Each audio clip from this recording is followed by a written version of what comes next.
second. Shabbat Shalom. Shabbat Shalom, Shamash Brian. Shabbat Shalom. Shabbat Shalom. I'm turning on my camera. This is the first time I'm turning on my camera, so I don't know. Yeah, you were there. If you guys can see me. You guys can see me? Yes. Awesome. All right. Can I go into it? Are you still working on some stuff? You can go ahead and go with your sermon. Awesome. Shabbat Shalom, y'all. Shabbat That's Shalom. an affectionate greeting. Rabbi Ben would greet us with on Shabbat morning. Shabbat Shalom. This is the first time after a long time that I'm coming and giving a sermon, and wow, what a day to give it. The Shabbat Shalom, y'all, it's a reference how, I remember like the times when we used to go to synagogue every Shabbat, for the people that were there in the morning early, setting up and, making the coffee and then taking the stuff out of the, setting up the Mishkan, the stage and all that. We always have a good time, crack jokes. It's the spirit of Shabbat. I'm not saying that it's lacking. I'm not saying that it's missing, but we do miss it. And to congregate, to come together as one, as a congregation, as Kehilat Haderek, that is something that I miss the most, and we all miss the most. And I'm praying fervently every day that we can get back and continue praying and worshiping God the way He wants it, the way He deserves. In the meantime, we're having a blast online, and I thank God that we have this we have shul online. I mean, this is fantastic. This is something that for me personally, it has helped me out, and I am so happy to be here. So, again, good morning to all of you. Shabbat Shalom once again. For those who've given a sermon or sermonette or even a speech for work, maybe, you must have everything ready to go in terms of delivering a speech, an essay, a sermon. And every now and then, there's like changes that come up, the last speaker didn't show up, if you're slotted 10 minutes or 15 minutes, you got to go to 40 minutes, or vice versa. We know that we had you here for 40 minutes, but we need you to cut it short to 10 minutes. Some of the things that happen when you give a speech or a sermon or, a speech in general. But for us, for Messianics, for the leadership of Kehilat Haderek, they can agree with me on this, that every now and then God likes to call an audible. An audible meaning, like, that's a football term when the quarterback calls the play, quarterback symbolic, an analogy, symbolically the quarterback would be like the preacher or the rabbi, and God's calling the plays. God's saying, hey, look, this is where we got to go. This is what we got to do to get to the end zone, to get a touchdown, so to speak. And sometimes, if the quarterback doesn't see what he likes, he calls an audible. He changes the play. He changes the direction.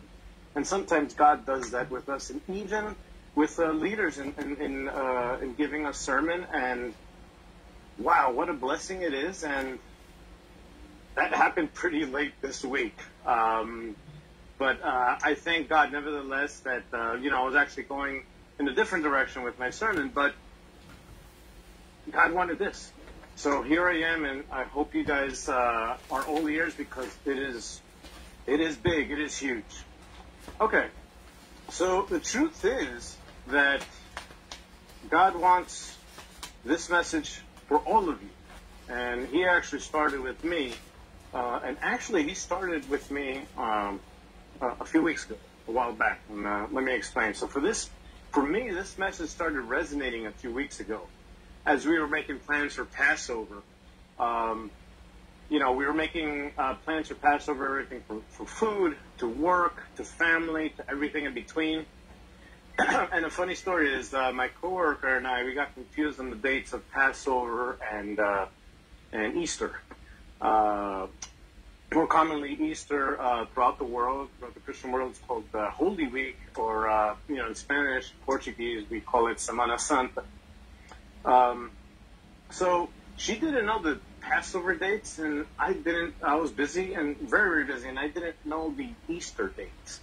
So we were kind of like, some years they coincide. So we, like this year, and we assumed that each other knew what we were talking about. So in the end, we were both confused. That's what I'm trying to say. So that was like the number one moment, like a head-scratching moment, Got me thinking, wait a minute, I got to get this straight. I got to get this right. The second head-scratching moment was actually, it started this week. We had an unbelievable traffic jam here in New Jersey. I live in Fort Lee, New Jersey. That's the first town when you come into New Jersey from New York City. Or if you're leaving New Jersey, we're the last town going into New York City. So Fort Lee is very synonymous with getting stuck in traffic a lot.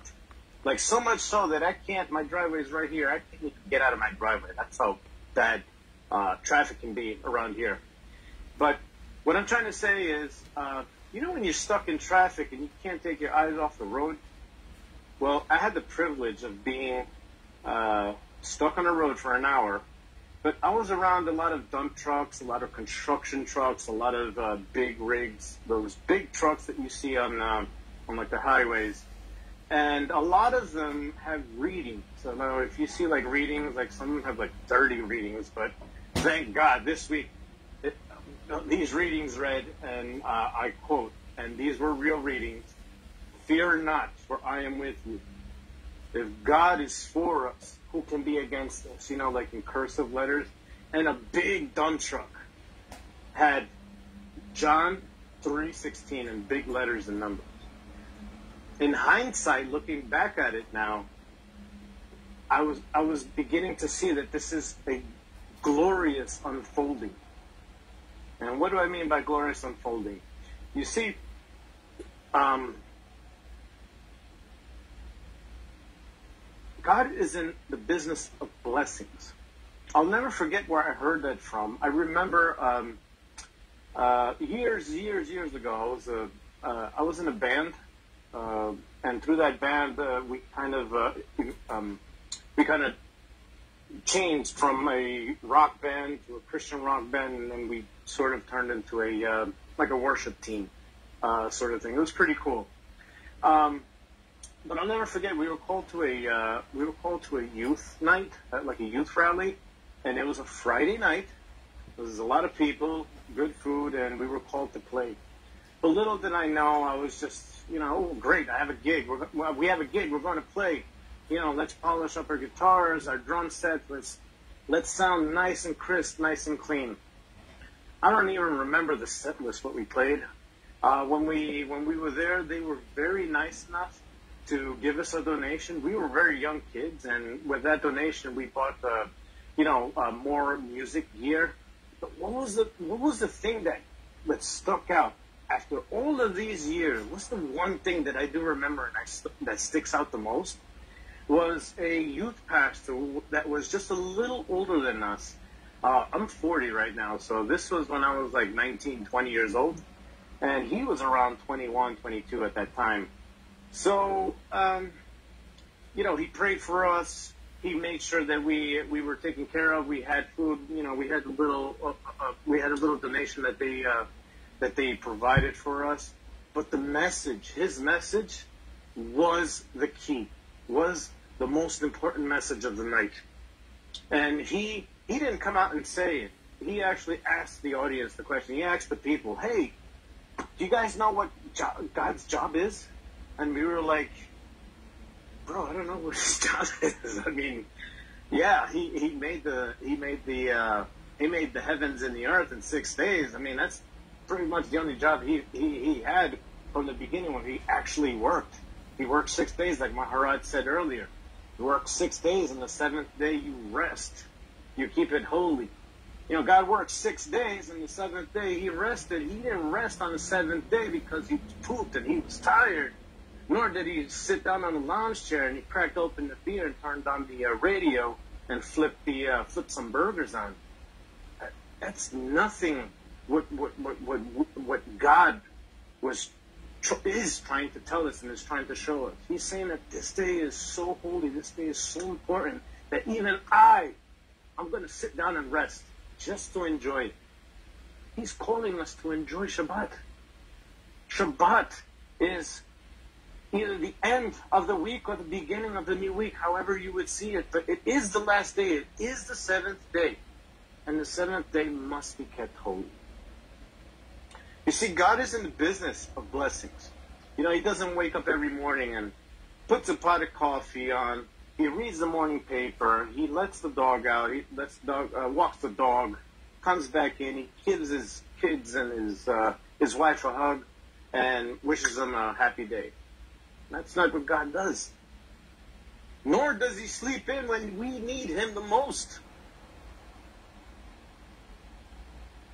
Like we read in the Ve'ahavta, and you shall love the Lord, and in the Shema, when you lie down and when you rise up. When you lie down, He's already up. He's present. And when you wake up, you think you're the first one waking up. He's already up. He's omnipresent. He doesn't sleep. He's 100% on top of everything. The many blessings that make us happy and joyous can even sometimes make us forget to thank Him in good times. You see, the same can be said for calamities. Calamities meaning like troubles or hardships or bad times. You know, in good times we say, thank you, God. And in bad times we say, why, God? Why? Why? Why? Do we not remember the calamities of the Torah? Do we not remember the calamities that Yeshua went through so He can give us salvation and everlasting life?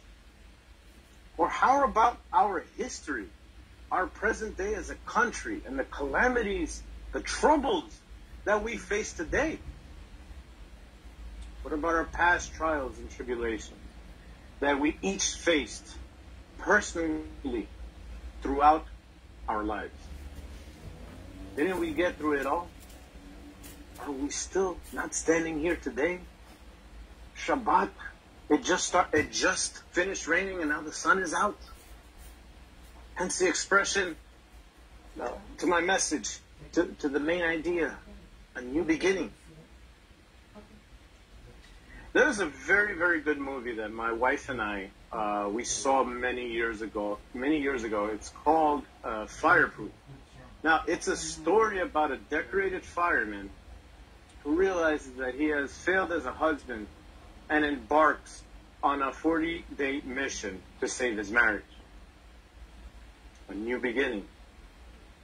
When Yeshua raised Lazarus, when He raised up Lazarus from the dead, it was a new beginning. It was a new beginning for Lazarus. Coming back from the dead and having life again. A new beginning. And Yeshua was foretelling that, hey, you see what I'm doing with this guy? You see what I'm doing with Eliezer? You see what I'm doing with Lazarus? Guess what? I'm about to do the same thing. So, He not only, if you don't believe that He didn't raise, if He didn't die and then raise from the dead, read and listen to the miracle that God raised up Lazarus from the dead. Listen to the prayers. Listen to how He took care of it. And listen how He showed us, how He was foreshadowing what He did with Lazarus, raising him from the dead, and how He was foreshadowing His own death and His resurrection. Again, a new beginning. Yeshua is the real deal when it comes to new beginnings. He sealed it. There is no more death. There is no more hurt. There is nothing that can separate us from the love of God. You and I and God, we thank God that we can come to Him and we can praise Him and He can hear our prayers because of Yeshua. He paid the ultimate price for us.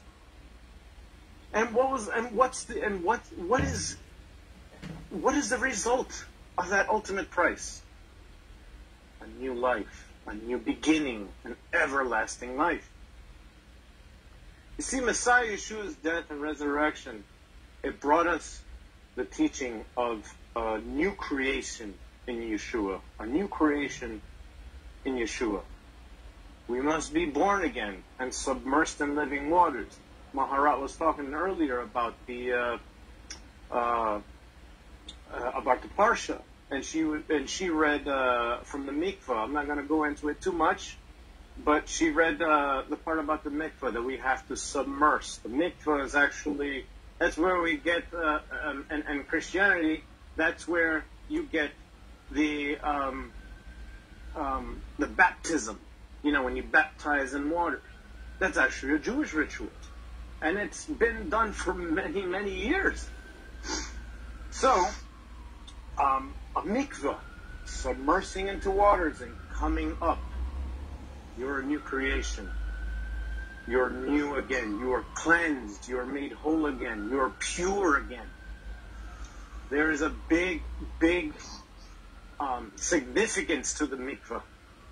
And yes, men and women do the mikvah. It's mostly women in Judaism, but men do it also.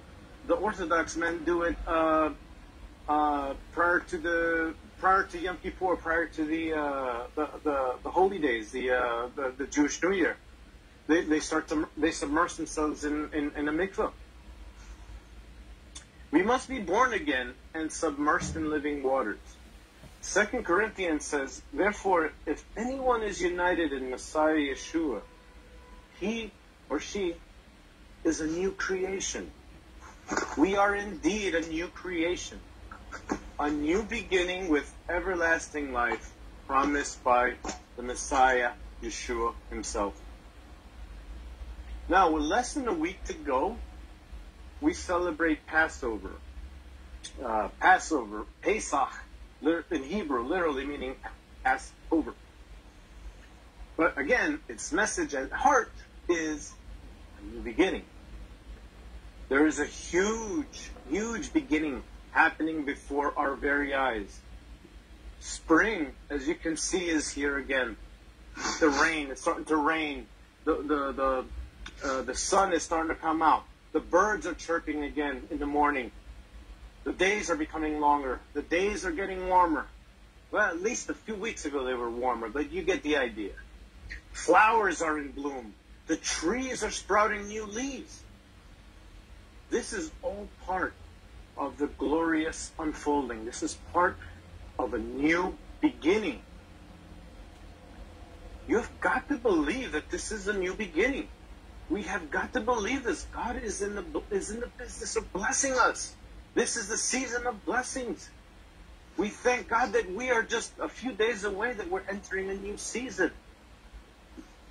You've got to believe that this story is far from over, from what we're going through as a congregation, with Rabbi Ben, and as individuals in our personal lives.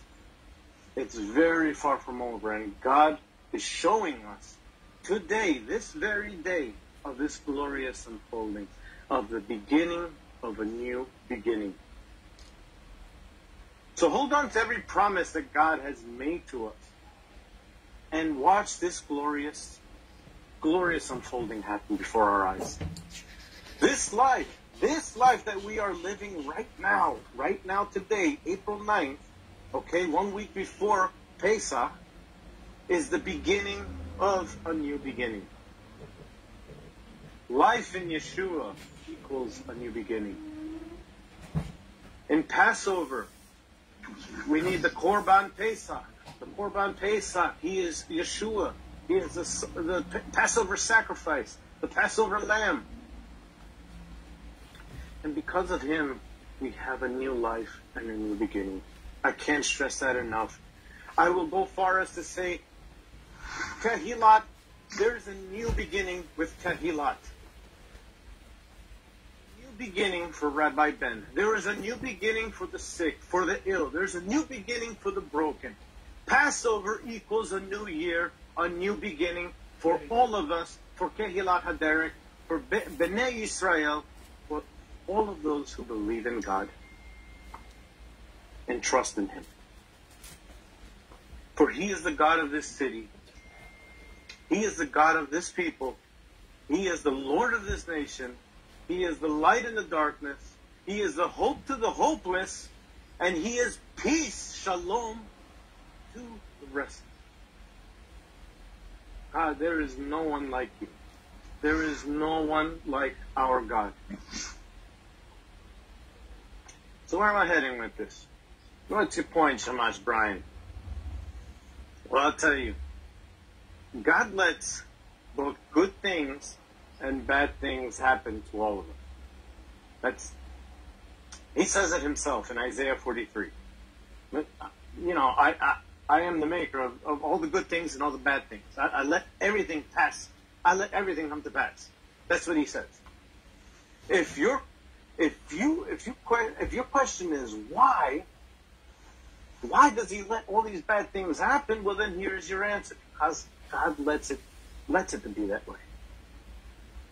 He himself does not take part in our troubles, in our calamities.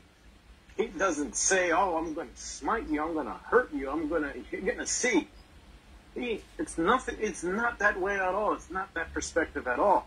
He himself doesn't take part in the calamities of our life, but he allows it to happen. You see, because it's part of our journey. We're not, if we were going to live a happy life, we might as well have lived in the Garden of Eden. But we're going to have troubles. We're going to have good times. God said that. But you know what? He's not saying that from his perspective, he's not saying that to threaten us. He's saying us, hey, look, I want you to have everlasting life. Don't go that way. Don't do that. Be a new creation and live a new beginning. And I want to be in your life. That's what God is saying. So he himself doesn't take part in the calamities of our life, but he allows it to happen, and it's a part of our journey, whether we like it or not. But in hindsight, but looking back, the calamities, the troubles, the bad times, they bring about strength. They bring about courage. They bring about hope. You will not find these all the time in blessings. You won't find these attributes in blessings because we like to celebrate with the blessings, and a lot of the time when we celebrate, we forget to thank God. And I don't want you to think that it's a retaliation from God either, where he would think, or he would say, you're not going to thank me for that raise, huh? I had a hand in that contract, and you landed that contract, right? Who do you think you are, huh? We'll see about that. In no way does God sound like a mafia guy. A lot of people tend to make him out that way, but it's not like that. He wants good for us. He wants life for us. He wants that so much he sent his son for us. So the same is said about the trials and the trials, the troubles, the tribulations. We have to be grateful for what we have gone through, because the blessings are twofold. If you're grateful, it's all a matter of perspective, how you see it. You see, we need the bad times. I know I might sound crazy, like Shamash, man. I haven't heard you in like 6 months, and you're starting to sound crazy already. But it's not. I'm not saying it that way. We need bad times to grow. We need tough times to reorganize. We need tough times to let us know that we do not have to be alone, because that is when he has your full attention. That is when he is with us. That is when you think you're alone, that is when he is most present. We need these troubled times we need to go through these times to learn to depend on God. So we need to, I'm sorry, I jumped a few pages here. I'm sorry. The lesson is to depend on Him through the troubled times. So as Messianics, we should learn from these troubling times. And these troubling times bring about wisdom. And this wisdom, through this wisdom that you acquire, through going through these troubling times, and God being with you, this wisdom can inspire others to believe in God through the good and through the bad. You see, God uses you. He makes you go through it, and then He blesses you, and He helps you He takes you and he takes you to help somebody else. We are the body. We make up the body of Messiah. You know, if your leg's not working, all the other parts of your body have to work even stronger until it is healed, until it could work again. I'm using that analogy. We all make up the body of Messiah. Another thing that Rabbi used to say, and I really hold it, with my heart, is to have an attitude of gratitude. When you wake up and when you pray, you should be doing that, every day. The faithful who pray every day, you know what I'm talking about. The Messianics, the Christians, everybody, every God-fearing person wakes up and prays. You are celebrating life because you are grateful. The perfect example is the Modeani. Now, the Modeani, for those of you who are not familiar with it, the Modeani is a prayer. It's a Jewish prayer that we chant every morning. It's chanted even before you get up off of your bed. And the Modeani, let me just say it real quick in case you guys haven't heard it before. It's Modeani lefanecha melecha dekayom shehezachta binishmati behem lagad amunetecha. It might seem kind of hard. If you think it's hard, try singing it. Modeani lefanecha melechai dekayom shehezachta binishmati behem lagad amunetecha. The translation, the literal translation is, I offer thanks to you, living and eternal King, for you have mercifully restored my soul within me. Great is your faithfulness.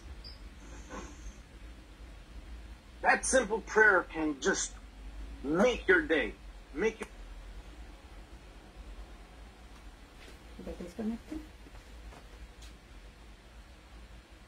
Oh, Shamash, that Brian got disconnected. Let's see when he comes back.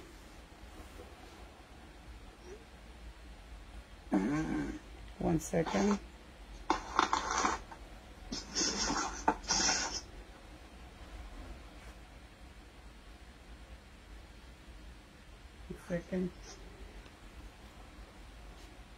So as we wait for Shamash, Brian, this is a intermission.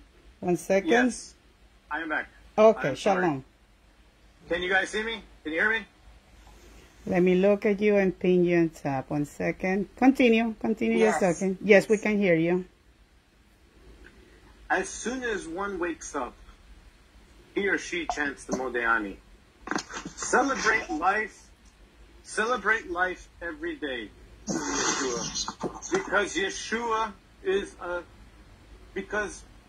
Yeshua.